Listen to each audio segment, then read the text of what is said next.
Assalamualaikum warahmatullahi wabarakatuh. Perkenalkan, nama saya Fajar Salahuddin dari tingkat 4C. Di sini saya akan mencoba menyaksikan hasil dari laporan praktikum konservasi tanah dan air, yaitu tentang teknik pengolahan lahan sawah di Kota Serang.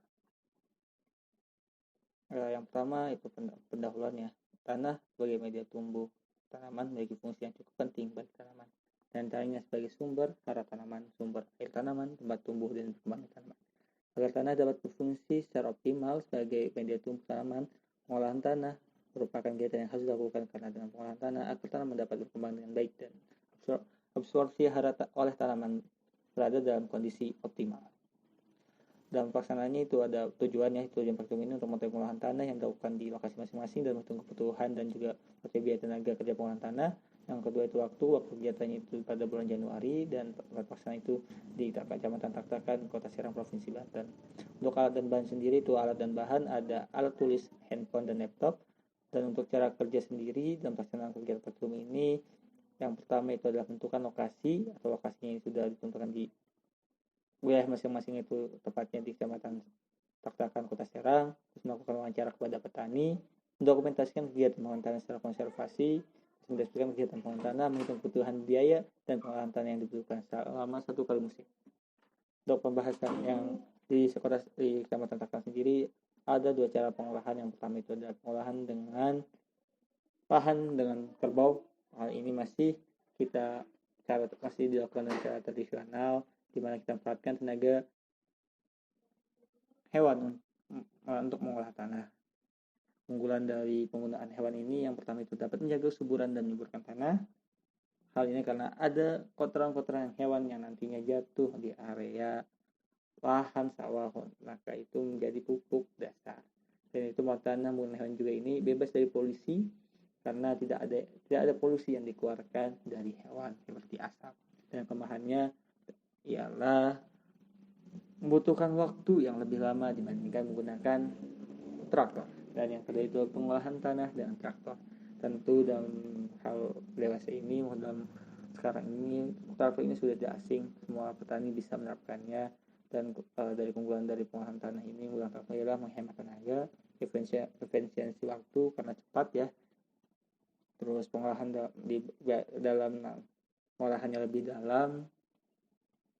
Yang cuman ada kelemahannya. Yang pertama itu pengolahan menggunakan traktor ini tidak bisa digunakan di lahan sempit.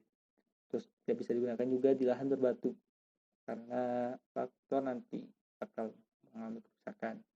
Dan yang selanjutnya itu kelemahannya itu tidak bisa mentraktor bagian-bagian tepi, sehingga perlu dilakukan pengolahan dengan menggunakan cangkul kembali.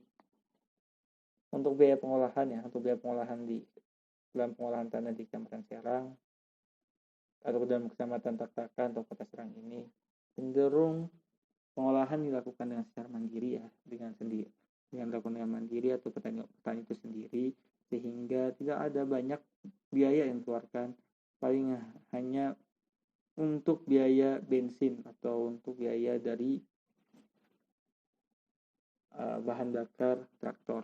Untuk traktor sendiri kita menggunakan traktor dari traktor kelompok tani yang diberikan bantuan oleh pemerintah.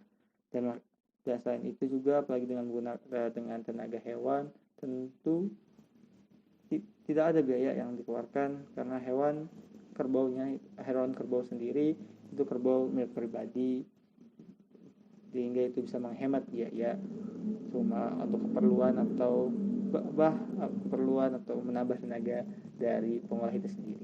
Namun untuk jika kita ingin menyewa jasa untuk pengolahan tanah, ada beberapa yang melakukan itu sekitar 500.000 hingga 1 juta rupiah untuk pengolahan tanah lahan sawah dalam 1 hektar. Mungkin kesimpulan dari praktikum ini yang ialah pengolahan tanah lahan sawah yang dilakukan di Desa Serang ini dilakukan dengan 2 cara. Yang pertama itu dengan menggunakan hewan atau kerbau sebagai sumber tenaga dan pengolahan, dan yang kedua itu penggunaan hand tractor sebagai alat atau mesin dalam pengolahan. Untuk biaya yang dikeluarkan tentu yang seperti tadi sudah dijelaskan sangat menghemat biaya karena menggunakan kerbau bentuk yang kerbau pribadi dan traktor dari kelompok tani, sehingga biaya yang dikeluarkan sangat sedikit. Mungkin cukup sekian ya yang dapat saya sampaikan. Kurang lebihnya mohon maaf bila ada kesalahan kata atau kekurangan